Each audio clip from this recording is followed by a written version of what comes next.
Recently, freedom fighter Edward Snowden tweeted the following: "If you want to protect your rights, you've got to protect the rights of others.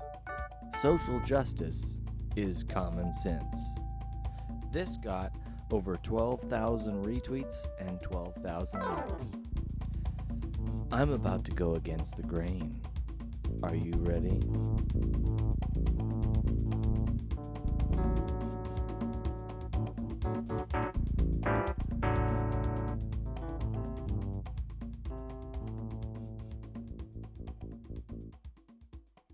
All right, so Edward Snowden's tweet. Apparently, he is now a social justice warrior of some kind. Anyways, in all honesty, I'm gonna hope that he just doesn't quite understand what social justice means. It's not the same as regular justice. Attaching the word social in front doesn't make it. You know what? Let's just dive into this logically. How about we do that? We're going to go through and we're going to look at the Appalachian State University Department of Government and Justice Studies. What is social justice? All right. So this is from Matthew Robinson, PhD. Social justice is defined as, quote, promoting a just society by challenging injustice and valuing diversity. It exists when all people share a common humanity and therefore have a right to equitable treatment, support for their human rights, and a fair allocation of community resources. In conditions of social justice, people are, again, I'm quoting, people are not be discriminated against, nor their welfare and well-being constrained or prejudiced on the basis of gender, sexuality, religion, political, blah, blah, blah, blah, blah. You know those. And let's stop right there and tear into this piece by piece. First off, let's deal with diversity because well, here's a quote from someone I don't know who it's from, and it doesn't matter because they're wrong.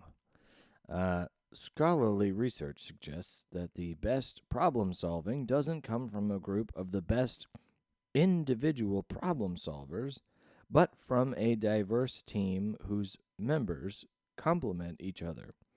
That's an argument for leadership that is varied in every way. In gender, race, economic background, and ideology. Hold that thought. It begins by saying the best problem solvers are not the best problem solvers. If that's not retarded, I don't know what. If you say, all right, well, let's find a group of the best problem solvers, okay? And then you do testing or whatever the hell it needs you need to do to find the best problem solvers. If you looked at them and then said they're not diverse enough and then changed it and just threw in other people because of their race, that's racist. You just ejected people that you had tested to see that are they good problem solvers based on their race. Do you see what you're doing? Do you see it with your face? Okay, let's move on. All right, this next part you can read at www.northwestern.edu/newscenter/stories/opinion-conversation-diversity.html. This is by Alice Eagley. The truth is, there's actually no adequate scientific basis for these newsworthy assertions, and this lack of scientific evidence to guide such statements illustrates the troubled relations of science to advocacy and policy that I've analyzed in an article in the Current Journal of Social Issues.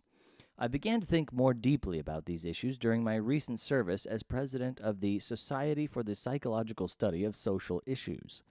This organization has worked since 1936 to join social science findings to responsible advocacy and effective social policy. This goal is laudable, but the task is supremely challenging. As I've come to realize, different camps have varying goals. Scientists aim to produce valid knowledge. Advocates work to promote their favored causes. Policymakers hope to efficiently deploy resources to attain social and economic ends. And they're all assuming their claims are supported by the same body of social science research. What you get from this is a cycle of you scratch my back, I'll scratch yours shenanigans. I'll continue. In politically sensitive areas, advocates may eagerly invoke social scientific data that support their objectives but ignore non-supportive findings. They may highlight politically congenial findings that are unrepresentative of the available scientific knowledge. Researchers, in turn, may fail to communicate their findings effectively. Communication is challenging when study outcomes are more complex and less affirming of advocates' goals than what they desire and expect. These issues often arise when research addresses controversial questions of social inequality. That's where social science myths can and do emerge. Let's get back to the point of diversity. This is the same article. To illustrate these problems, consider two prominent social science myths about diversity. One concerns the effects of the gender diversity of corporate boards of directors on firms' financial performance. The other pertains to the effects of the gender and racial diversity of work groups on their performance.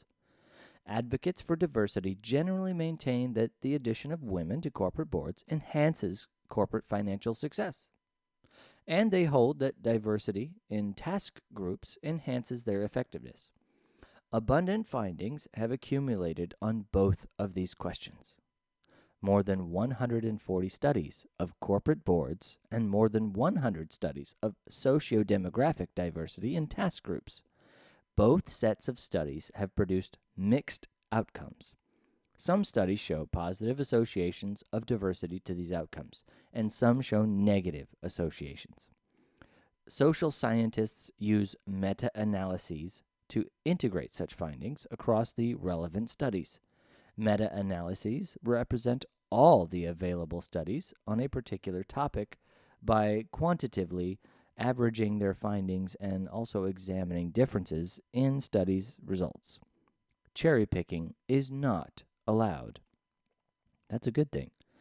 Taking into account all of the available research on corporate boards and diversity of task groups, the net effects are very close to a null or zero average.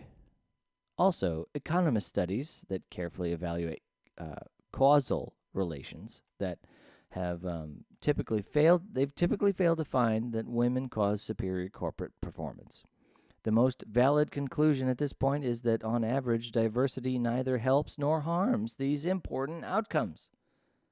So you see, just as a logical mind might conclude, everything is based on the individual. It has nothing to do with your gender. It has nothing to do with your race. It has nothing to do with your hereditary background. It has to do with you as a person. And picking up the social justice torch doesn't make you more right. Science has already proven this. Perhaps we should get back to more of what Snowden was talking about. Also back to the Department of Government and Justice Studies, Appalachian State University, and their definition of what is social justice, which I had, at the beginning of this video, read extensively. So let's go back to that and take a look at particularly this. Notice it says in the definition given by this university, a fair allocation of community resources. So, are they saying that you can't have social justice without redistribution of wealth? Interesting. Let's continue. Also, it says people are not, I'm quoting, not be discriminated against, nor their welfare and well-being constrained or prejudiced on the bias of gender, sexuality, religion, political affiliations, blah, blah, blah. All of those things that we all know so well. Because guess what? They're already law. It's already law. So I don't know what you're fighting for if it's already the law. Are you saying I'm too lazy to hire a lawyer? I've been discriminated against unfairly. I'm qualified for something, whatever it might be, and I feel they are discriminating against me, and you don't want to hire a lawyer? I'm really confused at why this is a thing that needs to be brought up now after it's already been law for years. Let's continue.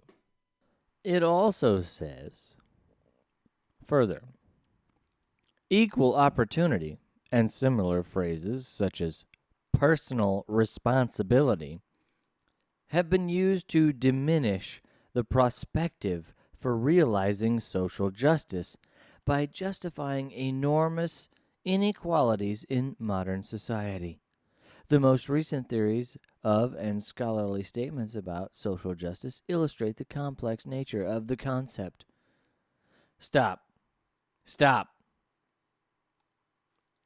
You just said a phrase like personal responsibility, which, by the way, is not a phrase. It's not like a catchphrase or something cool that people say. It is a thing. Being personally responsible is an actual thing. It's not a phrase. Like if you get in a car accident and it's your fault and you say it's my fault, I did it, I was at fault. That's being personally responsible. That's not a fucking phrase. That's a real fucking thing. And I'm sorry, it's used to diminish the prospective for realizing social justice. Anything that, if personal responsibility diminishes social justice, then it ain't fucking justice. Yeah, I just said ain't. Deal with it. Fuck off. Seriously. Oh my God. People say things like personal responsibility, and it's hard to be a social justice warrior when you gotta be personally responsible for things. What am I supposed to do? Snowden, Edward Snowden, how you can side with people like this is beyond me. How you can think social justice is a given is beyond me because, hey, I take pride in the fact that, in my opinion, I think logically, reasonably, I deduce situations. I don't just think, well, it would be nice. It would be nice if everyone was a social justice warrior. That's cute. But if you're going to spout off things like that and then say, like, personal responsibility is destroying social justice, I get that Snowden didn't say that. My point is, I don't think Snowden knows what the fuck that word means, or that phrase means, or what any of this means. He's jumping on a bandwagon, which makes me doubt him. Yeah, I get what you did was great. Now I'm starting to think it's an inside job. Because why in the hell would you side with social justice warriors? The most socialist group in America. That's pretty weird. That's pretty weird, man. Follow us on Twitter at BlueVino, and you can always participate with our album sales by, buying an album at Amazon.com. Also, if you click some ads during this video or after or any other video, it's basically like free donations. Hey, we'd love that. Enjoy yourself. Have a good time. Good night.